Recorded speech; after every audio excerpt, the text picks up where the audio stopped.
And this story is called The Big Brown Bear.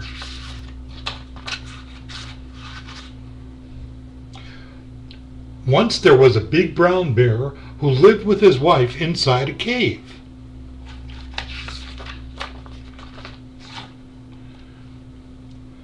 "Please, dear," she said to him one day, "run down to the brook and catch some fish for dinner. But don't go near the beehive in the old dead tree. Remember what they did to you last time." And the bear's wife lit the fire and took down her frying pan.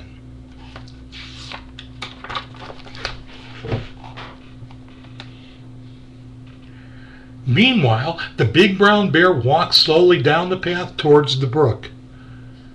Of course, he had no intention of even looking at the hive. But before he knew it, there he was heading straight for the old dead tree.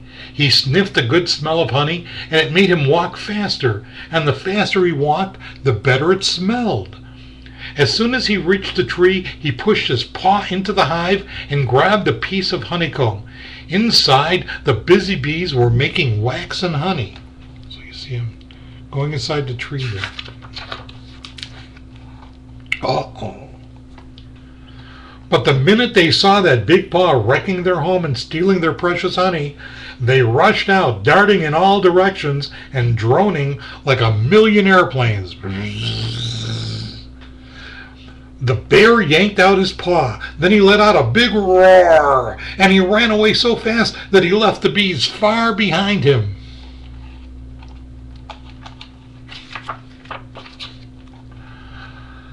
Alas! He caught his foot in the root of a tree and tumbled over and over and rolled down the hill into a thorn bush.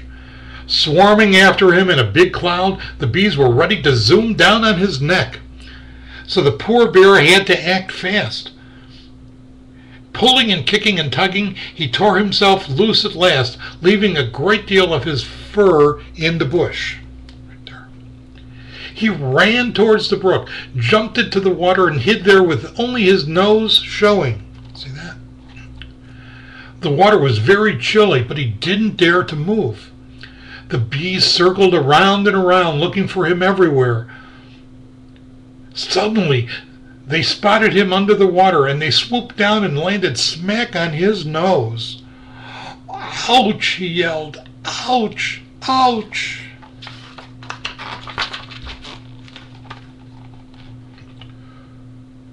Quickly, the bear scrambled out of the water and crawled into a deep hole under the bank. He sat in the dark, all wet and shivering, with his nose getting bigger and bigger. See that?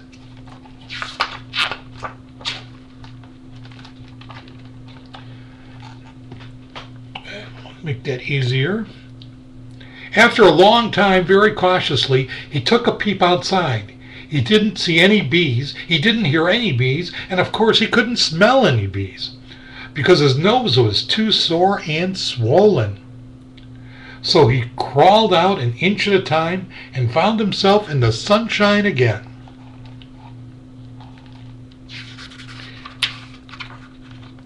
And he was supposed to catch some fish for dinner.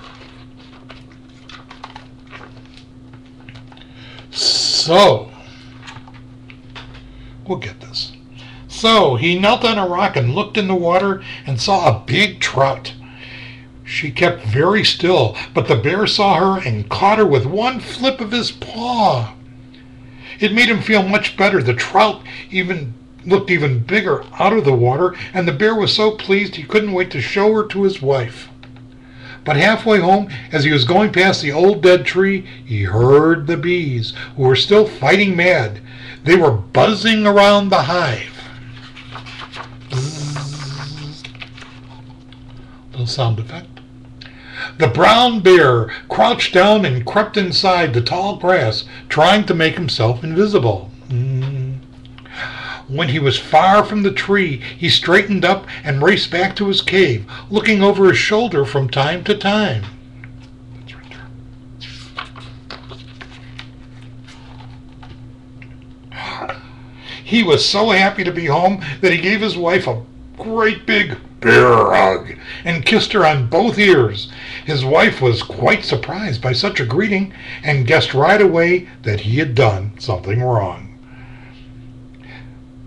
And as soon as she saw his nose, she knew what he had done.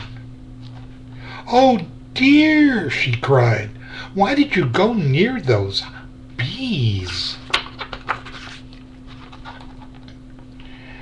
The brown bear had nothing to say for himself, except to promise that he would never, never go anywhere near the old dead tree again.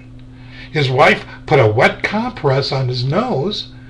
Then she cooked the trout and gave him the biggest piece.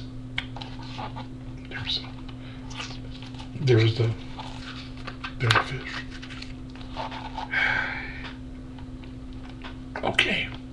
"It's the best trout I ever ate," said the brown bear, the big brown bear. But way deep inside, he had wished he had some of that nice honey for dessert. But I bet he didn't go back to that tree. And that's the end of that story, and we'll have another one for you. Love you. Bye.